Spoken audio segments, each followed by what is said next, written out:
تو حضور علیہ الصلوۃ والسلام نے فرمایا اگر تمہارے ماں باپ تم پر ظلم بھی کریں تو تم نے پھر بھی نیکی کرنی ہے، تمہارے رویے سے خیر ہی پھوٹنی چاہیے، تمہارے لب و لہجے سے ان کے لیے ہمیشہ خوبصورت رائے کا اظہار ہی ہونا چاہیے، تمہارے بازو ان کے لیے ہمیشہ کھلے رہنے چاہیے، اور تمہیں ان کے معاملے میں ہمیشہ اپنے رب کو جواب دینے کا تصور قائم رکھنا چاہیے، تمہارے اندر کہیں کمزوری نہ آئے۔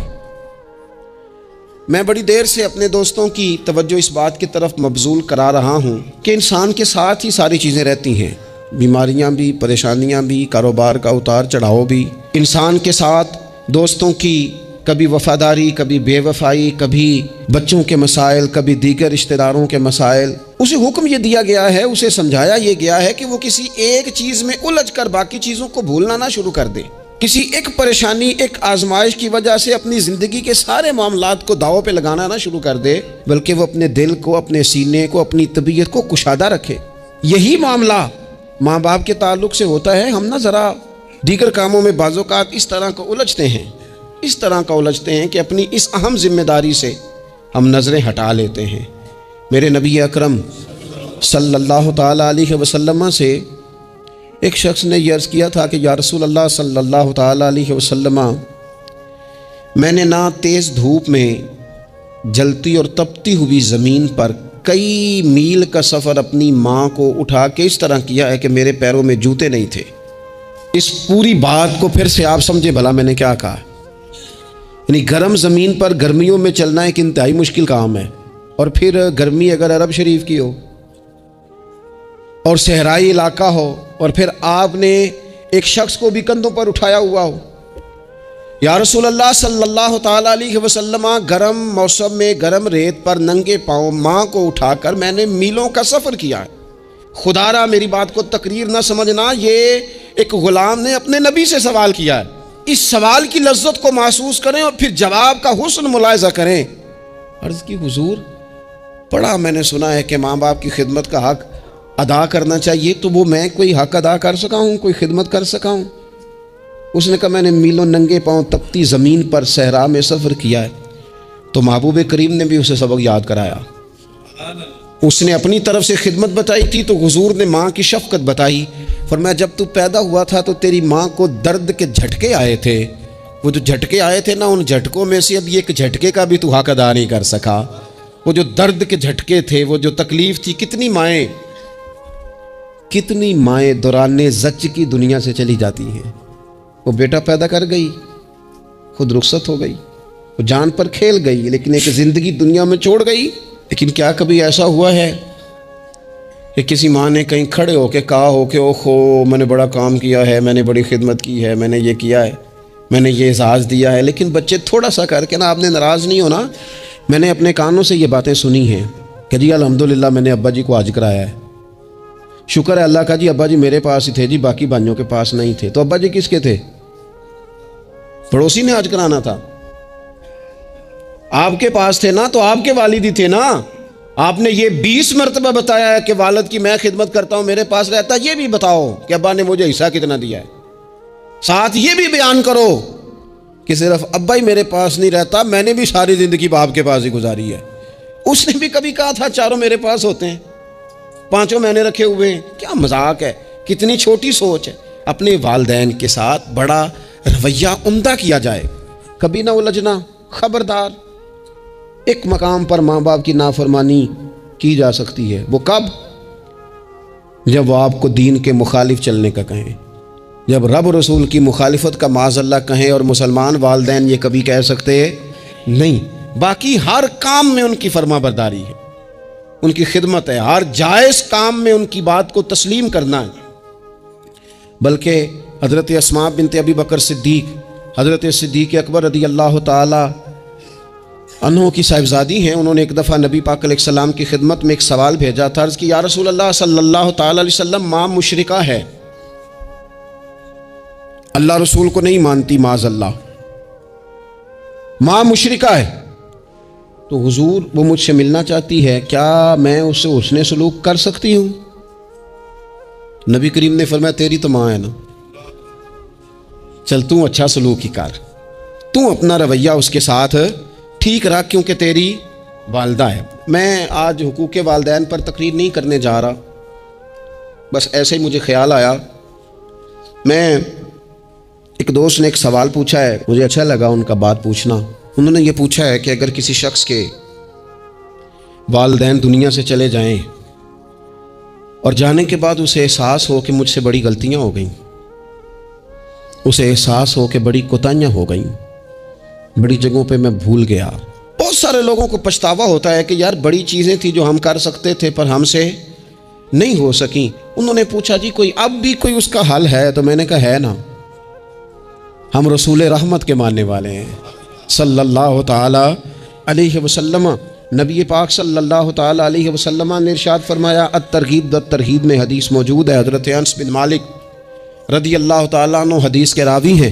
اللہ کے پیارے حبیب علیہ الصلاۃ والسلام نے فرمایا، جس بندے کے والدین یا دونوں میں سے کوئی ایک انتقال کر جائے اور وہ معاذ اللہ ان کا نافرمان ہو، تو فرمایا پھر ان کے لیے دعا کرتا رہے، استغفار کرتا رہے، کرتا رہے، کرتا رہے، کرتا رہے.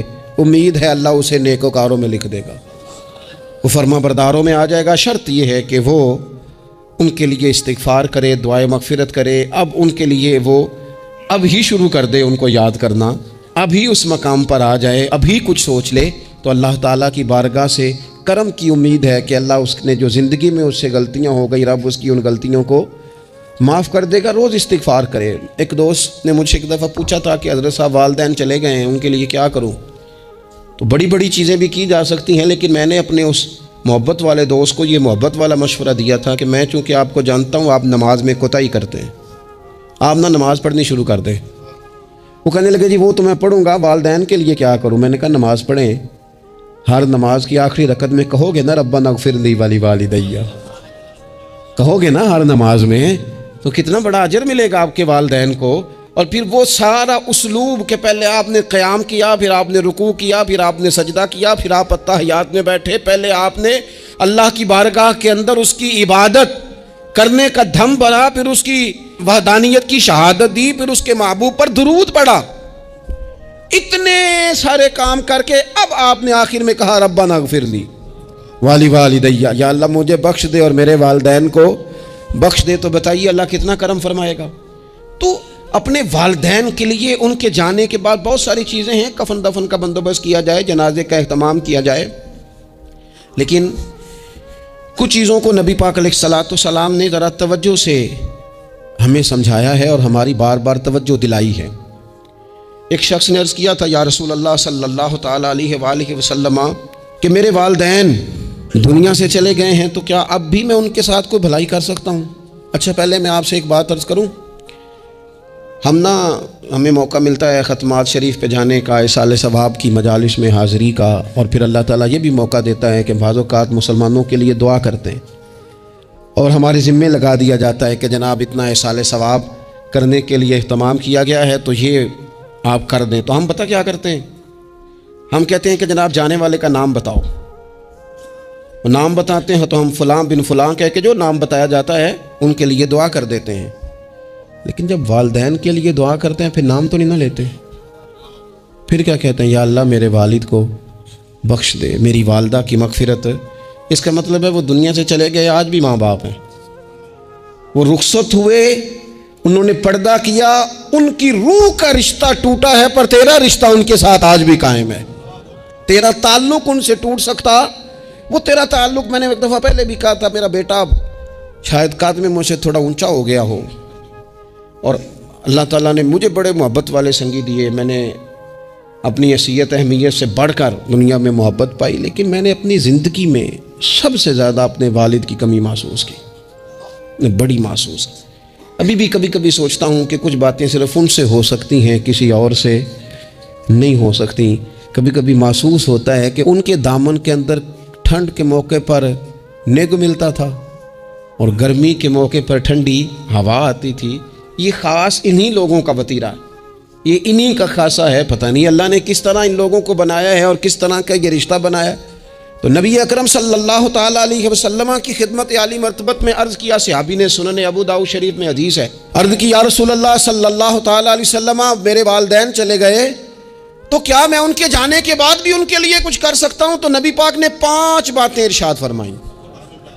فرمایا ہاں، ایک تو ان کے لیے دعا مانگا کر، دوسرا اللہ کے محبوب نے فرمایا ان کے لیے استغفار کیا کر، تیسرا رسول کریم علیہ السلام نے فرمایا اگر انہوں نے کسی سے کوئی وعدہ کیا تھا تو اسے پورا کر دے اگر تجھ سے ہو سکے.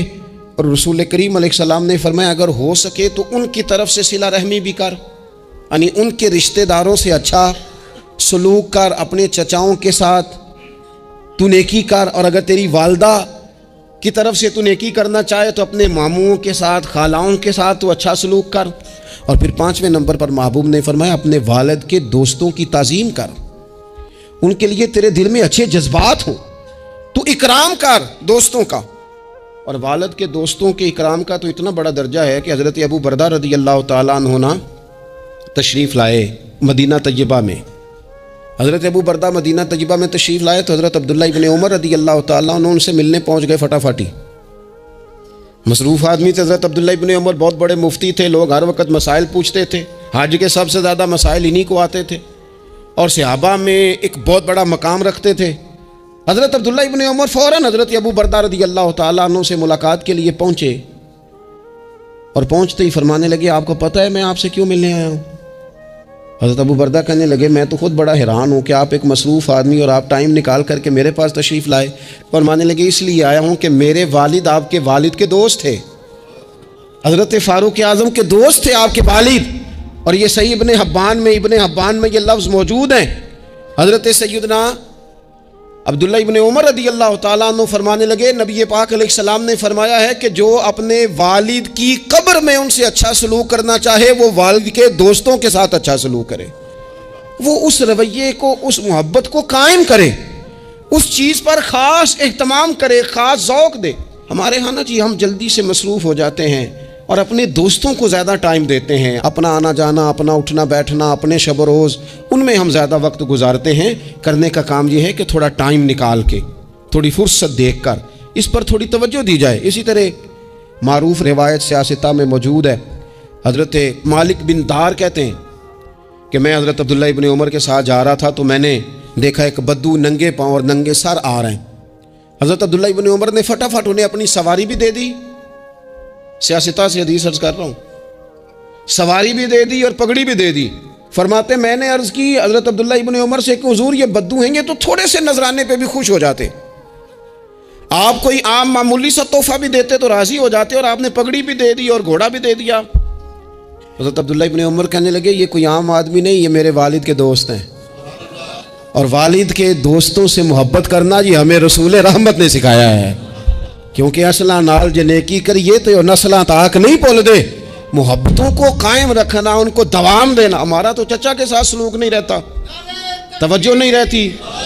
ہم نے اصالِ ثواب کا جو مفہوم بنا لیا ہے وہ بڑا گڑبڑ ہے. اگر تو کسی کے پاس بہت زیادہ پیسے ہوتے ہیں تو وہ اصالِ ثواب کی محفل ویسے ہی ایک سیاسی اجتماع بن جاتی ہے، اور جو عام لوگ ہیں ان کا زور کہیں نہیں چلتا تو چلو مسجد میں تو چلتا ہی ہے نا. وہ آ کے کہتے ہیں مولوی صاحب کو کہ بچے بھیج دیں اور پورا قرآن پاک پڑھانا ہے ہم نے. بھئی نبی پاک علیہ السلام نے تو فرمایا جتنی دیر دل جمے اتنی دیر پڑھو، آپ نے کیوں پابند کیا پورا پڑھنے کا؟ اور پھر اللہ تبارک و تعالیٰ اگر معاف فرمانے پہ آئے، وہ تو پتر بسم اللہ بھی پڑھے تو اللہ باپ کو معاف فرما دیتا ہے. شرط یہ ہے کہ خلوص ہو، وہاں تو معیار دیکھا جاتا ہے، مقدار تھوڑی دیکھی جائے. تو اصالِ ثواب تو یہ ہے کہ آپ ضرورت دیکھیں کس چیز کی ہے.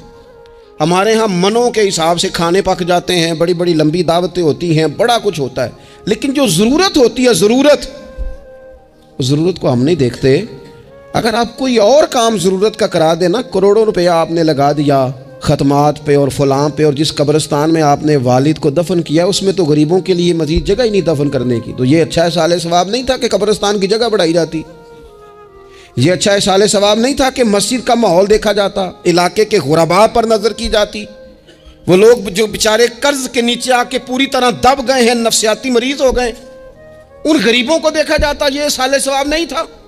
آپ دیکھیے حضرت سعد رضی اللہ تعالیٰ عنہ نے حضور کی بارگاہ میں عرض کی یا رسول اللہ صلی اللہ تعالیٰ علیہ وآلہ وسلم، میری ماں ایک غلام آزاد کرنا چاہتی تھی، اگر میں ان کی طرف سے وہ غلام آزاد کر دوں موطا امام مالک میں روایت موجود ہے.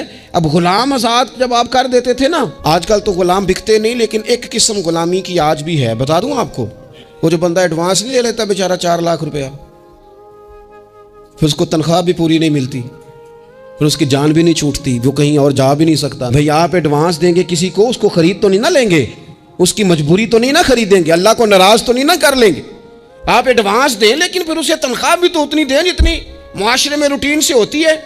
یا رسول اللہ اگر میں غلام آزاد کر دوں اپنی ماں کی طرف سے، چل تو بھی کسی کو ایڈوانس معاف کر دے ماں باپ کی طرف سے، چل تو بھی کسی کو چھوڑ دے قرضہ ماں باپ کی طرف سے چھوڑ دے، کچھ نہیں ہوتا. رسول کریم علیہ السلام کی بارگاہ میں عرض کی حضرت سعد نے، یا رسول اللہ صلی اللہ تعالی علیہ وسلم، اگر میں اماں کی طرف سے غلام آزاد کروں تو ماں کو ثواب ملے گا؟ حضور نے فرمایا کرنا، ملے گا نا تیری ماں کو ثواب، کرنا تم یہ سال ثواب، یہ والا سال ثواب کرنا. حضرت سعد رضی اللہ تعالیٰ عنہ نے ایک مقام پر یہ بھی عرض کیا تھا، ابو داؤد شریف میں موجود ہے کہ یا رسول اللہ صلی اللہ تعالیٰ علیہ وسلم، میری ماں کا انتقال ہو گیا، ان کی طرف سے کچھ کرنا چاہتا ہوں، کیا کروں؟ میں آپ سے عرض کرتا ہوں نا، تنقید کرنا تو آسان کام ہے، تو بنائے نا کسی مدرسے میں کمرہ جہاں طالب علم پڑھیں، والدین کی طرف سے بنائیں، جا کے دیکھو نا. یہ بات کرنا تو آسان ہے کہ اسپتالوں میں ایک بیڈ پہ 4 لوگ پڑے ہیں، تو آپ اپنے والد صاحب کی طرف سے اسپتال میں 2 کمرے بنوا دینا، آپ کو 20 بیڈ پہنچا دینا. آپ جا کے بات کریں کسی ٹرسٹ والے سے اور کسی سرکاری ہاسپٹل والے سے کہ لائنوں میں لگے ہوئے ہیں لوگ، ہارٹ کا پیشنٹ جو بیچارہ قریب ہو جاتا ہے موت کے اور اس کا ٹیسٹ ہی نہیں ہو پاتا، مشینیں نہیں چلتی، تو آگے بڑھے نا. کیا یہ کام نہیں ہے دور بیٹھ کر تنقید کر دینا اور تھوڑی دیر تبصروں کا مزہ لے کے چپ کر دینا؟ یہ تو کوئی بھی کر لے گا، لیکن عملی اقدام کس نے کرنا ہے؟ حضرت سعد نے عرض کی حضور اماں چلی گئی ہے، ان کے لیے کیا کروں؟ تو شارحین حدیث کہتے ہیں شاید میٹھے پانی کے کنووں کی بعض جگہوں پہ کمی تھی، کریم نے فرمایا پانی کا احسال ثواب کر. حضرت سعد نے اماں کی طرف سے پورا کنواں کھدوایا اور حضور نے نام رکھا، فرمایا یہ سعد کی ماں کے نام کا کنواں ہے، تو کر دیں اماں جی کے نام پر کوئی خیر کا کام. اگر اور کچھ نہ ہو سکے تو اگر گلی ہم نے تنگ کر دیا نا تو ابا جی کی طرف سے وہ کشادہ کر دیں، اس کا بھی ثواب ہوگا انشاءاللہ. 4 فٹ جگہ چھوڑ دیں تاکہ لوگوں کو آنے جانے میں آسانی ہو. جہاں جہاں آپ لوگوں کے لیے خیر کریں گے اس پہ اللہ اجر عطا کرے. تو احسال ثواب کی یہ والی صورتیں بھی اختیار کریں. پھر ٹائم نکال کر والدین کی قبر پر جائیں اور وہاں حاضری دیں. جو لوگ مزارات پر جانے کے شوقین ہیں وہ ضرور جائیں، میں بھی جاتا ہوں. اور میں آپ کو پہلے بھی کہہ چکا ہوں، میں داتا صاحب رحمۃ اللہ علیہ کبھی بھی اس طرح نہیں گیا کہ میں جلسے پہ گیا ہوں، محفل پہ گیا ہوں، کسی کام گیا ہوں تو حاضری دے لوں. میں سمجھتا ہوں یہ ٹھیک نہیں ہے. میں تو داتا صاحب اسپیشل جاتا ہوں، میں تو حضرت بابا صاحب ہی جب جاتا ہوں تو اسپیشل جاتا ہوں، اور میں جاتا بھی ہوں تو ان کی خدمات دینیہ کو، ان کی عظمتوں کو سلام کرنے جاتا ہوں. میں تو فیوزات روحانیہ کے لیے جاتا ہوں، ایز اے خاص جاتا ہوں، حاضری دیتا ہوں. یہ بڑا کمال بات ہے. لیکن آپ کو ایک بات عرض کروں، یہ اللہ والوں کے مزارات ہیں، ان پر ضرور جانا چاہیے. لیکن ایک بات یاد رکھنا، ہر بیٹے کے لیے اس کے باپ کی قبر مزار ہے، ہر بیٹے کے لیے اس کی ماں کی قبر مزار ہے. اس پر بھی حاضری دو. حاضری کا مزاج بناؤ. یہاں جا کر کے نا حاضری دے کے آؤ. میں قبرستان سے نکل رہا تھا تو ایک دوست نے مجھے کہا کہاں ہیں؟ میں نے کہا میں اپنے والد صاحب کی قبر پہ حاضری دے کے آ رہا ہوں. کہنے لگے ان کا مزار کہاں ہے؟ میں نے کہا وہ آپ کے لیے تو کوئی روایتی مزار نہیں ہے، وہ میرے لیے مزار ہے، کیونکہ میرے والد ہیں نا، وہ راضی ہوں گے تو رب راضی ہوگا. والدہ کے لیے نبی پاک نے فرمایا اس کے پیروں کے نیچے جنت ہے، تو جس کے پیروں کے نیچے تیری جنت ہے، بتاؤ اس کی قبر تیرے لیے مزار نہیں؟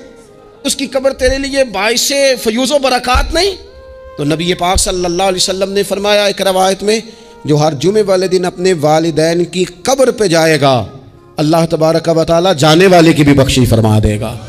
تھوڑا سا نا مخصوص سا ٹائم نکالیں، کچھ تھوڑا سا ارادہ کریں، حاضری کا پروگرام بنائیں. ایک بات اور عرض کرنی ہے یہاں، اس کو میں بڑا ضروری سمجھتا ہوں آخر میں آپ کی خدمت میں عرض کرنا. ایک بات اچھی طرح سے طے کر لینا، کچھ چیزیں ایسی ہوتی ہیں جو ادھار ہوتی ہیں، کچھ ایسی ہوتی ہیں جو نقد ہوتی ہیں، بالکل نقد، ان میں ادھار نہیں ہوتا. وہ کہتے ہیں نا جی ہم جی ادھار کا کاروبار نہیں کرتے، ہمارا سارا کاروبار کیش کا ہے، ہم بالکل ایک ہاتھ دے دوسرے ہاتھ لے، ہمارا یہ سلسلہ ہے، ہم بالکل جو ہے نا کسی قسم کا کریڈٹ پہ نہیں چلتے. میں آپ سے عرض کروں، نبی پاک علیہ السلام نے فرمایا کسی جرم کی سزا اللہ تعالیٰ دنیا میں نہیں دیتا اتنی جلدی۔ بہت ساری سزائیں رب نے روک دی ہیں، قیامت کو دی جائیں گی۔ اللہ تعالیٰ سب سزاؤں سے ہمیں محفوظ فرمائے، لیکن فرمایا والدین کی نافرمانی ایسا جرم ہے جس کی دنیا میں بھی سزا ملتی ہے، دنیا میں یہ طے ہے۔ حضور علیہ السلام نے کبھی کسی شخص کے لیے دعائے ضرر نہیں کی۔ حضور نے تو کبھی یہ بھی نہیں کہا، جو پتھر مار رہے تھے کہ یہ تباہ ہو جائیں، برباد ہو جائیں، ان کی ناک خاک آلود ہو جائے، لیکن سیڑھیاں چڑھتے ہوئے جو مشہور حدیث ہے، محبوب نے آمین کہا۔ اور پھر حضرت جبریل نے جب 3 لوگ بتائے تو ان میں ایک بندہ وہ تھا، حضرت جبریل امین عرض کرنے لگے یا رسول اللہ صلی اللہ تعالیٰ علیہ وسلم، جس نے اپنے ماں باپ دونوں یا کسی ایک کو بڑھاپے میں پایا اور پھر ان کی خدمت کر کے جنت حاصل نہ کر سکا، اس کی ناک خاک آلود ہو جائے، تو حضور فرماتے میں نے بھی کہا آمین، ہو جائے، اسے ہو ہی جانا چاہیے۔ یہ شخص اس طرح کا ہے کہ اسے خاک آلود ہو ہی جانا چاہیے۔ کبھی بھی زندگی میں اپنے والدین، کیا ہمیں دعا سکھائی قرآن پاک نے، کہا وَقُلْ رَبِّ ارْحَمْهُمَا كَمَا رَبَّيَانِي صَغِيرًا۔ آپ کہیے، آپ یہ دعا کیجئے کہ اے میرے پروردگار ان دونوں پر رحم فرما جنہوں نے بچپن میں مجھے پالا، ان دونوں پر رحم فرما۔ اپنے والدین کے لیے اپنے تھوڑے سے دل کو بڑا کریں، کچھ چیزیں اپنی زندگی میں طے کریں، کچھ معاملات اپنی زندگی میں۔ ہمارے ایک استاد تھے گوجرانوالہ میں، نام لیتا ہوں، حضرت مفتی عبداللطیف صاحب رحمۃ اللہ علیہ، یہ حضرت محدث اعظم کے شاگرد ہیں، اور اعلیٰ حضرت کے بڑے صاحبزادے حضرت حجت الاسلام مولانا حامد رضا خان صاحب رحمۃ اللہ علیہ کے یہ شاید واحد مرید تھے ہمارے شہر میں، مفتی عبداللطیف صاحب قادری حامدی۔ گوجرانوالہ میں شاید کوئی شخص ہو جس نے گوجرانوالہ میں پڑھا ہو تو وہ حضرت کا شاگرد یا شاگرد کا شاگرد، یہ ان کی زندگی تھی۔ ان کی والدہ کی بڑی لمبی عمر ہوئی تو ان کے بعض کلاس فیلو نا استاد صاحب کہتے ہیں مجھے مذاق کرتے ہیں، وہ کہتے ہیں رات کو محفل پہ آنا ہے، تو استاد جی کہتے ہیں میں امی سے پوچھ کے بتاؤں گا۔ تو کہتے ہیں آپ کیا بات کرتے ہیں، اتنی آپ کی عمر ہو گئی، بچے آپ کے بڑے ہیں، پوتے آپ کے، پوتیاں نوازے، اور ابھی بھی امی سے؟ فرماتے اماں بوڑھی ہیں، ضعیفہ ہیں، میں نہیں نہ ہوتا تو پریشان ہو جاتی ہیں، دیر سے آتا ہوں تو سو نہیں پاتی، امی سے پوچھ کر بتاؤں گا۔ او دوستو، یہ لوگ شاید آج اسی لیے ان کے مزارات سے خوشبو زیادہ آتی ہے، شاید اسی لیے لوگ ان کا نام ممبروں پہ لیتے ہیں، جمعوں میں تذکرے کرتے ہیں، شاید اسی لیے ان کے لیے دعائیں زیادہ ہوتی ہیں، شاید اسی لیے ان کی اسناد زیادہ چلتی ہیں۔ کیا میرے رسول کریم نے فرمایا؟ حضور نے فرمایا صحابہ اگر میری والدہ موجود ہوتی نا اور میں تمہیں نماز پڑھانے آتا اور میں سورہ فاتحہ پڑھ لیتا اور میری ماں پردہ سرکا کے کہتی بیٹا ذرا میری بات سننا، تو فرمایا اللہ کی قسم نماز توڑ کے اپنی اماں کی بات سن کے آتا۔ آپ میری بات کو سمجھیں، اس مفہوم کو اپنی زندگی میں پیدا کریں، اور بالخصوص والدین رخصت ہو جائیں تو پھر تو زیادہ حق بنتا ہے کہ ہم تھوڑا اور زیادہ محتاط ہو جائیں۔